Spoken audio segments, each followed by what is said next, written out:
बिस्मिल्लाहिर्रहमानिर्रहीम, अस्सलाम वालेकुम। आप देख रहे हैं प्रोग्राम सिविल सोसाइटी की आवाज़ सफ़िया ख़ान के साथ और मैं हूँ सफ़िया ख़ान। और आज मैं ये नहीं कहूँगी कि मैं कराची में मौजूद हूँ, क्योंकि मैं इस वक्त मौजूद हूँ फैसलाबाद में और मेरे साथ जो है ब्यूरो चीफ़ मौजूद हैं फैसलाबाद के आमिर भट्ट साहब। इनसे जानेंगे क्योंकि यहाँ पर रहते हैं, यहाँ के जो है बाशिंदा में इन्हें यहाँ का कहूँगी फैसलाबाद का, तो इनसे मज़ीद जानेंगे कि फैसलाबाद में जो है क्या क्या चीज़ें मशहूर प्लेसेस क्या हैं, खानों के बारे में क्या है और लोग कैसा, जैसा कि रास्ते में बताते आ रहे थे कि देसी खाने लोग ज़्यादा पसंद करते हैं। स्टेडियम, इकबाल स्टेडियम में इस वक्त मैं मौजूद हूँ, इनसे जानेंगे। सर, इकबाल स्टेडियम, आप इसके बारे में थोड़ा सा जो है देखने वाले नाज़रीन को बताएं। जी सफ़िया खान, पहले तो मैं आपका शुक्रिया अदा करता हूँ कि CSN की जो पूरी टीम है वो फैसलाबाद तशरीफ़ लाई और हमें खिदमत का मौका दिया। और फैसलाबाद जैसे कि दूसरे शहरों की तरह एक खूबसूरत शहर है, यहाँ के लोग जो हैं वो दिल के बहुत खूबसूरत हैं। और हम इस वक्त मौजूद हैं चूँकि इकबाल स्टेडियम की बात करते हैं। इकबाल स्टेडियम के अंदर इंटरनेशनल लेवल की बेसिकली यहाँ क्रिकेट होती है और सुबह के टाइम यहाँ लोग आके एक्सरसाइज करते हैं, अपनी प्रैक्टिस करते हैं। इस वक्त क्योंकि दोपहर का वक्त है और लोग यहाँ मौजूद नहीं हैं, इनकी जो टाइमिंग्स हैं वो सुबह 8, 9, 10 बजे तक जो है ना, क्योंकि धूप नहीं होती है, उससे पहले ये अपनी एक्सरसाइजेज अपनी क्रिकेट के हवाले से सारे जो मैचेस की ट्रेनिंग्स वगैरह होती हैं वो करके फिर चले जाते। उसके बाद फिर एक सेकंड सेशन स्टार्ट होता है जो कि दोपहर के बाद स्टार्ट होता है। फिर उसमें कुछ टीम्स आती हैं, वो आपस में एक्सरसाइजेस करती हैं, मैचेस होते हैं उनके।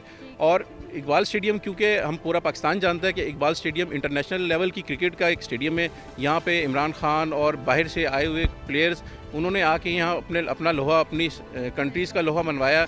यहाँ पे आके उन्होंने मैच, इंटरनेशनल लेवल के मैच जीते भी और हारे भी।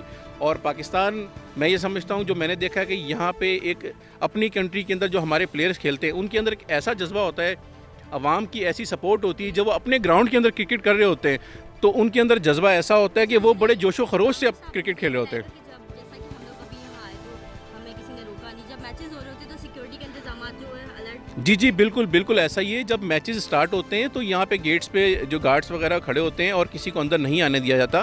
पहले उनसे पासेस वगैरह चेक किए जाते हैं, उनके एंट्री पास अगर उनके पास होते हैं, टिकट्स उनके पास होती हैं, तो फिर उन्हें अंदर आने की इजाज़त होती है। अदरवाइज़ उन्हें गेट पर रोक लिया जाता है और उन्हें अंदर नहीं आने दिया जाता। जी नाज़रीन, आपने देखा मेरे साथ जो है आमिर भट्ट साहब मौजूद थे। अभी आगे भी जाएंगे और मज़ीद जो है छोटी छोटी जगहों पर जाके आप लोगों को दिखाएंगे फैसलाबाद जो है वो कैसा शहर है और यहाँ के लोगों का। मैंने जो यहाँ आके नोटिस किया वो ये कि बड़ा ही मेहमान नवाज शहर है और लोग भी यहाँ के माशाल्लाह से बहुत अच्छे हैं। तो अभी आगे चलते हैं, आगे जाके मज़ीद आपको छोटे छोटे हम हिस्सों में जो है वो दिखाएँगे कि फैसलाबाद। जी नाज़रीन, जैसा कि हमने आपको बताया था कि हमारा जो अगला स्टेप है वो है एग्रीकल्चर यूनिवर्सिटी ऑफ फैसलाबाद की जानिब। तो यहाँ मेरे साथ जो है PRO मौजूद है कमर साहब, इनसे मज़ीद जानते हैं यहाँ की यूनिवर्सिटी के बारे में। सर, आपसे ये पूछना चाहूँगी कि अब आप लोगों ने लॉकडाउन के बाद जो यूनिवर्सिटी अपनी दोबारा स्टार्ट की, रेशियो स्टूडेंट्स का जो है वो एक मतलब स्पेसिफिक तादाद में बुलाएं या फिर परसेंटेज के हिसाब से आप लोगों का? जी, हमने बड़ी एहतियात से काम लिए है क्योंकि गवर्नमेंट ने हमें जो इजाज़त दी है वो 30% तक स्टूडेंट्स की है।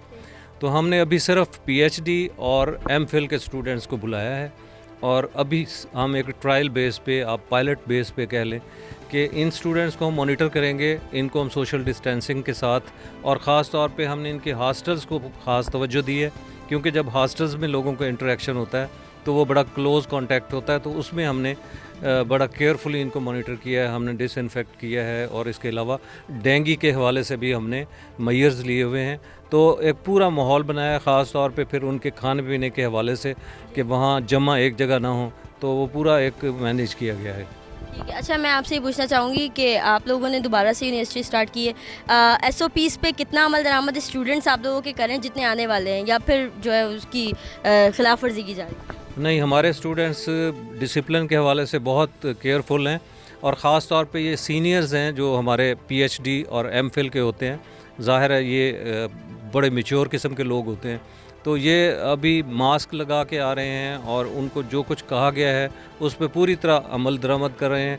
क्लासरूम्स में बग़ैर मास्क के इजाज़त नहीं है। अच्छा, स्टूडेंट्स तो अपनी जानिब से पूरी SOPs जो है उस पर अमल दरामद करें। आप लोगों की जानिब से कुछ ऐसा है, मतलब डिपार्टमेंट्स के बाहर जो है जैसे गन्स होती हैं चेकिंग के लिए, उस टाइप का? जी हाँ, बिल्कुल, हमने हर मकाम के ऊपर गन्स फराहम की हुई हैं, उनका टेम्परेचर जगह जगह चेक किया जा रहा है। किसी भी क्लासरूम के बाहर, किसी ऑडिटोरियम के बाहर, किसी हॉल के बाहर या फिर हॉस्टल्स हैं, हॉस्टल्स के बाहर वो गन्स हैं और हम हर बच्चे को चेक कर रहे हैं केयरफुली। हत्ता कि हमारे गेट्स के ऊपर भी गन्स लेके लोग खड़े हुए हैं ताकि जो लोग एंटर होंगे तो उनको भी चेक किया जाए। यूनिवर्सिटी के अंदर जो स्टूडेंट्स इंटर होते हैं तो उसका क्या क्राइटेरिया है, किस तरीके से उनकी एंट्री की जाती है और किस तरह ये स्टूडेंट्स आउट होते हैं? स्टूडेंट्स को हम उनका कार्ड होता है, यूनिवर्सिटी कार्ड, तो जिस बच्चे ने स्टूडेंट कार्ड पहना हुआ है उसको आने की इजाज़त है। उनके लिए किसी किस्म की कोई चेकिंग नहीं है।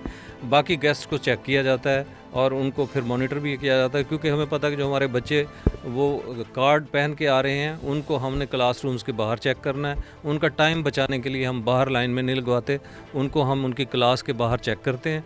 और या किसी हॉस्टल में जा रहे हैं या किसी ऑफिस में जा रहे हैं तो पहले उनको अच्छी तरह चेक किया जाता है, उनके हाथों को डिसइंफेक्ट किया जाता है और उसके बाद अच्छा सर, ऑनलाइन क्लासेस जो हैं वो अभी चल रही हैं या फिर? जी, ऑनलाइन क्लासेस हमारी बिल्कुल चल रही हैं और बहुत ज़्यादा तादाद हमारी ऑनलाइन क्लासेस में है, क्योंकि हमारे पास इस वक्त 35,000 स्टूडेंट्स हैं, तो जिसकी वजह से हमने उन सब को अभी ऑनलाइन ही रखा है। जूनियर ख़ास तौर पे बड़ी क्लासेस के जो मैंने बताया कि पीएचडी और एमफिल, बस वही। जो आपकी यूनिवर्सिटी की जो सिक्योरिटी है इसको कोई प्राइवेट सेक्टर देखता है या गवर्नमेंट ने कोई इसके लिए इम्प्लीमेंट किया हुआ है? जो फोर्सेस हैं यहाँ पे यूनिवर्सिटी के अंदर है वो लोकल फोर्सेस हैं या फिर कोई प्राइवेट सेक्टर है? किस तरीके से इसको मैनेज करते हैं और क्या आप इस सिक्योरिटी से मुतमईन हैं स्टूडेंट्स के हवाले से? हमारी यूनिवर्सिटी के पास सिक्योरिटी का एक बड़ा अच्छा सिस्टम है, जिसमें ख़ास तौर पे हम रिटायर्ड आर्मी के पर्सनल्स को हमने लिया हुआ है। हमारे एक यहाँ मेजर साहब रिटायर्ड हैं, वो हमारे सिक्योरिटी को देखते हैं ओवरऑल। और इसके अलावा हमारे प्रोफेसर साहबान हैं, वो भी इनको प्रिंसिपल ऑफिसर के तौर पे देख रहे हैं। हमारा ये सिस्टम बहुत ही चौकस है और हमने पूरा इलाके को सर्विलेंस रखी हुई है, सबके पास व्हीकल्स हैं और हम अच्छी तरह यूनिवर्सिटी को महफूज रखते हैं। अच्छा, यहाँ से निकले हुए स्टूडेंट्स जो कि ज़रिए यूनिवर्सिटी से जाते हैं उनका क्या क्राइटेरिया है? वो किस लेवल पे जाके आगे काम कर रहे होते हैं और आप क्या समझते हैं कि स्टूडेंट्स की कितनी तादाद है, कितनी परसेंटेज है जो कि बाहर जाके लोग अप्रिशिएट करते हैं कि वो ज़रिए यूनिवर्सिटी से, फैसलाबाद ज़रिए यूनिवर्सिटी से पढ़ के निकले? अब इनका आगे क्या फ्यूचर है उनका? हमारी यूनिवर्सिटी के फ़ारिग तहसील लोग तमाम शोबों में हैं इस वक्त। देख लें कि बड़े बड़े शोबों में, हत्ता कि हमारे जो इस वक्त पंजाब के एग्रीकल्चरल मिनिस्टर हैं वो भी इसी यूनिवर्सिटी के ग्रेजुएट हैं, सैयद हुसैन जहानिया गर्देज़ी। और इसी तरह और भी बहुत सारे हमारे शोबों में एग्रीकल्चर ग्रेजुएट्स हैं और ख़ास तौर पे पॉलिसी साजी में और एग्रीकल्चर के जितने भी प्रीमियर इंस्टीट्यूशन हैं, जिसमें PARC है, NARC है और ख़ास तौर पर PCC जो कराची में है, और हर तरफ इसी यूनिवर्सिटी के पढ़े हुए लोग हैं। इसके अलावा हमारे पास एक बहुत रेंज है, जो एग्रीकल्चर सेक्टर बहुत बड़ा सेक्टर है, जिसमें फर्टिलाइज़र भी है, जिसमें पेस्टिसाइड भी है, जिसमें पोल्ट्री भी है, और इसके अलावा बेशुमार मौके हैं हमारे बच्चे उस पर खपत हो जाती है उनकी। बताइए, जैसा आपने बताया कि इस वक्त जो है कोई 13% के करीब जो है स्टूडेंट्स अलाउ किए हैं आप लोग जो इस वक्त वर्किंग के अंदर हैं, तो आप क्या समझते हैं कि मज़ीद कितना वक्त लगेगा कि बाकी सारे स्टूडेंट्स भी जो है ना इसे यूनिवर्सिटी को प्रॉपर तरीके से ज्वाइन कर सकेंगे? इसमें हम इसी महीने के अंदर अंदर, ये 15 दिन के अंदर अंदर हम ऑलमोस्ट 50% तक ले आएंगे। अगर खुदा ना खास्ता कहीं कोई ऐसी हर्डल नहीं आती या बच्चों में कोई ऐसी चीज़ ज़ाहिर नहीं होती तो फिर हम इसको 50% तक लाएंगे। अगर खुदा ना खास्ता कहीं कोई इशू होता है, क्योंकि हमने इसके लिए चौकस रखा हुआ है, अपना तिबी अमला भी 3 शिफ्टों में काम कर रहे हैं, ताकि किसी बच्चे को टेम्परेचर होता है या कोई मसला होता है तो हम उसको केयरफुली मॉनिटर भी करेंगे। अच्छा सर, बाहर जाके थोड़ा सा अगर आप हमें विज़िट करवा दें तो ये बहुत अच्छा हो जाएगा। देखने वाले जो नाज़रीन हैं हमारे, उनको भी मालूम हो जाएगा कि SOPs पे कितना अमल दरामद है और बाकी जो भी आप वो बात जी देखते हैं। बाहर चलते हैं और सर हमारे साथ मौजूद हैं, ये हमें करवाते हैं, तो बाहर चलते हैं, उसके बाद जो है फिर देखते हैं। जी नाज़रीन, बाहर आ चुके हैं हम लोग और कमर बुखारी साहब मेरे साथ मौजूद है। जैसा कि मैंने आपको बताया था कि जब आएंगे तो फिर और जो है यूनिवर्सिटी के बारे में जानेंगे। जी सर बताएं ज़रा, क्योंकि काफ़ी इंटरेस्टिंग है और आपने बताया ट्रेडिशनल जगह है, इसके बारे में थोड़ा सा बताइएगा नाज़रीन। ये यूनिवर्सिटी प्रीमियर इंस्टीट्यूशन है इंडो पाक का, बर सग़ीर में ये सबसे पहली एग्रीकल्चर एजुकेशन का इदारा बना। उस वक्त ये कॉलेज बनाया गया था और इसमें 1906 में जब ये स्टार्ट हुआ, उसके बाद इंडिया की जो लुधियाना यूनिवर्सिटी है वो इसकी ऑफशूट थी, और फिर उसके बाद बांग्लादेश और दूसरे इलाकों में भी इदारे बनाए गए, लेकिन ये सबसे पहले बना था। तो उसके बाद ये यूनिवर्सिटी बनी। 1942 में इसने डिग्री देना शुरू कर दी PhD की, और फिर 1961 में ये यूनिवर्सिटी का दर्जा हासिल कर गई। उससे पहले ये कॉलेज हुआ करता था। अच्छा जी, अच्छा कोई ख़ास बात कि इसका लुक जो है वो इस तरीके से?